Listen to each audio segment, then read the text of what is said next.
Hi all അസ്സാം വലൈക്കും welcome back to our channel. അപ്പോൾ ഇന്ന് ഞാൻ വന്നിട്ടുള്ളത് ഒരു ബീഫ് റെസിപ്പിയുമായിട്ടാണ് കേട്ടോ. നമ്മൾ തട്ടുകടയിൽ നിന്നൊക്കെ വാങ്ങുന്ന അതേ ടേസ്റ്റിൽ നമുക്ക് വീട്ടിൽ തന്നെ ബീഫ് തയ്യാറാക്കാം. അപ്പോൾ ഇതെങ്ങനെ ഉണ്ടാക്കുന്നത് നോക്കാം. നമുക്ക് നേരെ വീഡിയോയിലോട്ട് പോകാം.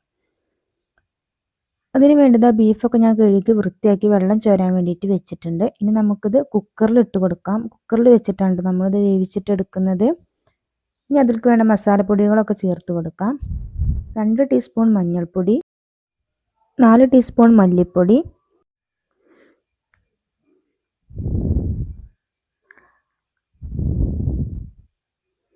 1/2 ടീസ്പൂൺ പെരിഞ്ജീരകപ്പൊടി, 1 ടീസ്പൂൺ കുരുമുളക് പൊടി, ഇനി 2 ടീസ്പൂണ് കാശ്മീരി മുളകും പൊടിയാണ് കേട്ടോ ഞാൻ ചേർത്ത് കൊടുത്തിട്ടുള്ളത്. ഇനി എരിവിനനുസരിച്ച് നിങ്ങൾക്ക് സാധാ മുളകും പൊടി ചേർത്ത് കൊടുക്കേണ്ടവർക്ക് അങ്ങനെ ചേർക്കാം.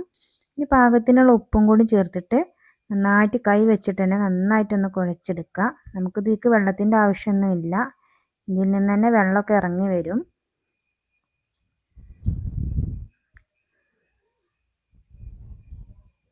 ഇനി ഇത് അടച്ച് വെച്ചിട്ട് നമുക്കൊന്ന് വേവിച്ചിട്ടെടുക്കാം.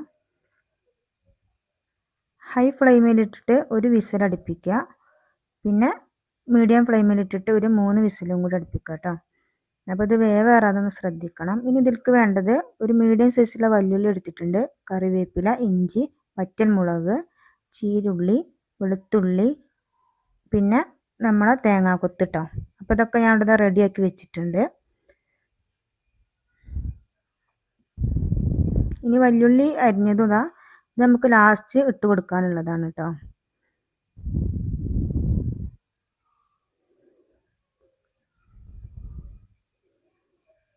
അപ്പോൾ നമ്മുടെ ബീഫൊക്കെ നന്നായിട്ട് വെന്ത് വന്നിട്ടുണ്ട്. ഓവർ കുക്ക് ആവാതെ ശ്രദ്ധിക്കണം. ഇനി ഈ ഒരു പാത്രത്തിലാണ് കേട്ടോ ഞാനിതൊക്കെ ഒന്ന് വഴറ്റിയെടുക്കാൻ പോണത്. നമുക്കിതൊക്കെ വഴറ്റിയെടുത്തിട്ട് ഇനി അടുപ്പത്ത് വെച്ചിട്ടൊന്ന് വറ്റിച്ചിട്ട് എടുക്കാനുണ്ട്. അതുകൊണ്ടാണ് ഞാൻ ഈ പാത്രം എടുത്തത്. അതിലേക്ക് 2 ടേബിൾ സ്പൂണ് വെളിച്ചെണ്ണ ഒഴിച്ച് കൊടുത്തിട്ടുണ്ട്. പിന്നെ തേങ്ങാക്കൊത്തിട്ടിട്ട് നന്നായിട്ടൊന്ന് മൂപ്പിച്ചിട്ട് എടുക്കാം. തീ കുറച്ച് വെച്ചിട്ടൊന്ന് മൂപ്പിക്കാൻ ശ്രദ്ധിക്കുക, ഇനി നമ്മൾ തേങ്ങാക്കൊത്തൊക്കെ കരിഞ്ഞു പോകും.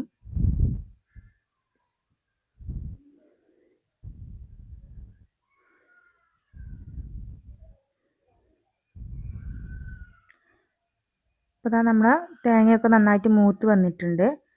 ഇനി ഇതിലേക്ക് നമുക്ക് ചെറിയ ഉള്ളി കേട്ടോ, ചീരുള്ളി, അതായത് ചെറിയ ഉള്ളി അരിഞ്ഞത് ഇട്ട് കൊടുക്കാം. അത് ജസ്റ്റ് ഒന്ന് എണ്ണയിലൊന്ന് ഇളക്കി കൊടുക്കുക.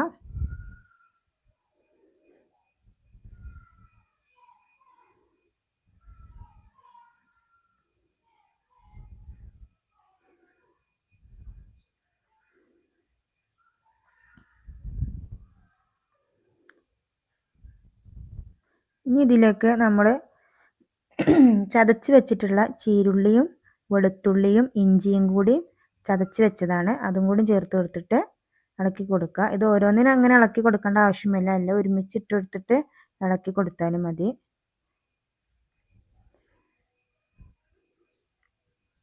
എല്ലാ എണ്ണയിലൊന്ന് നന്നായിട്ടൊന്ന് മൂത്ത് വരണം. ഇനി ഇതിലേക്ക് ഒരു 1/2 ടീസ്പൂണ് പെരിഞ്ജീരകമാണ് ഇട്ട് കൊടുത്തിട്ടുള്ളത്. അതേപോലെ തന്നെ 1/2 ടീസ്പൂണ് ഉലുവയും കൂടി ചേർത്ത് കൊടുക്കുന്നുണ്ട്, അതും കൂടി ഇട്ട് കൊടുക്കാം.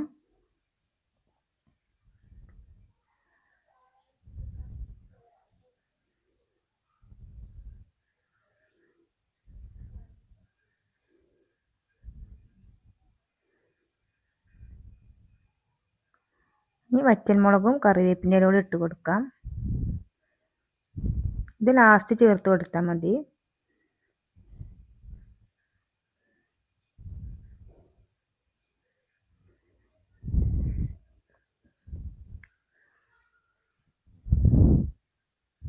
ഇനി ഇതിലേക്ക് 2 ടീസ്പൂണ് കാശ്മീരി മുളകും പൊടി ചേർത്ത് കൊടുത്തിട്ടുണ്ട്. അപ്പോൾ മൊത്തം നമ്മൾ 4 ടീസ്പൂണ് കാശ്മീരി മുളകും പൊടിയാണ് ചേർത്ത് കൊടുത്തിട്ടുള്ളത്.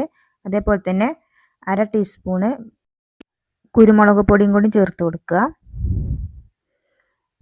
ഇനി വേറെ ഒന്നും ഇതിലേക്ക് ചേർക്കാനില്ല. ഇത് എണ്ണയിൽ നന്നായിട്ടൊന്ന് മൂപ്പിച്ചിട്ടെടുക്കുക കേട്ടോ. ഇതിൻ്റെ പച്ചമണമൊക്കെ ഒന്ന് മാറുന്നത് വരെ മൂപ്പിച്ചിട്ടെടുക്കാം.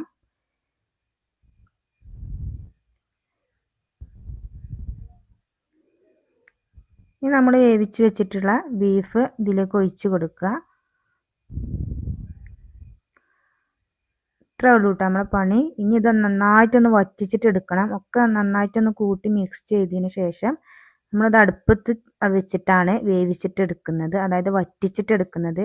ബീഫൊക്കെ അത്യാവശ്യം വേവായിട്ടുണ്ട്. ഇനി ഇതിൻ്റെ വെള്ളം ഒന്ന് വറ്റി കുറുകി വരാനുണ്ട്. അതിന് നമുക്കിതൊന്ന് അടുപ്പിൽ കൊണ്ടുപോയി വെക്കാം.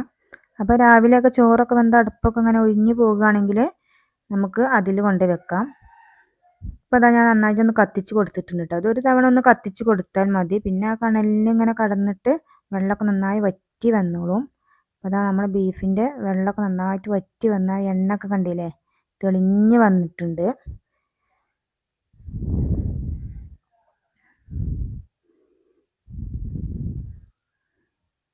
ഈ ഒരു സമയത്താണ് കേട്ടോ നമുക്ക് നമ്മൾ ആദ്യം അരിഞ്ഞ് വെച്ചില്ലേ വല്യുള്ളി, ആ വല്യുള്ളി ഇതിലേക്ക് ചേർത്ത് കൊടുക്കേണ്ടത്. അപ്പോൾ അതും ഞാൻ ഇട്ട് കൊടുത്തിട്ടുണ്ട്. എന്നിട്ട് നന്നായിട്ടൊന്ന് ഇളക്കി കൊടുക്കുക.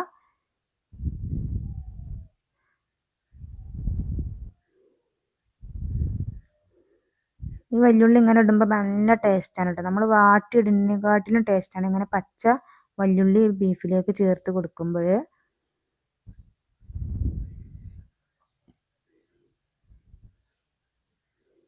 നമുക്ക് ഇതിലേക്ക് ഒരു സാധനം കൂടി ചേർത്ത് കൊടുക്കാൻ കേട്ടോ. അപ്പോൾ വാഴയിലയാണ്. വാഴയില എന്ന് നമ്മുടെ ബീഫ് കിട്ടിയിട്ടുണ്ടെങ്കിൽ നല്ല ടേസ്റ്റും അതേപോലെ തന്നെ നല്ലൊരു മണവും ഒക്കെ ആയിരിക്കും കേട്ടോ.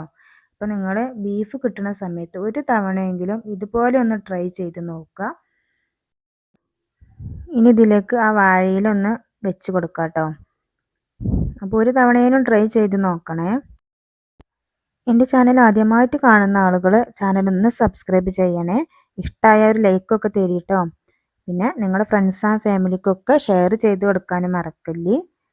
അപ്പോൾ ഇതാ നമ്മളെ വാഴയിലൊക്കെ ഇതിലേക്ക് നന്നായിട്ട് വെച്ചിട്ടുണ്ട്. നന്നായിട്ട് പൊതിഞ്ഞ് വെക്കുക. എന്നിട്ട് ഇതിനെ അടച്ച് വെക്കുക കേട്ടോ. ഇനി കത്തിച്ച് കൊടുക്കേണ്ട ആവശ്യമൊന്നുമില്ല.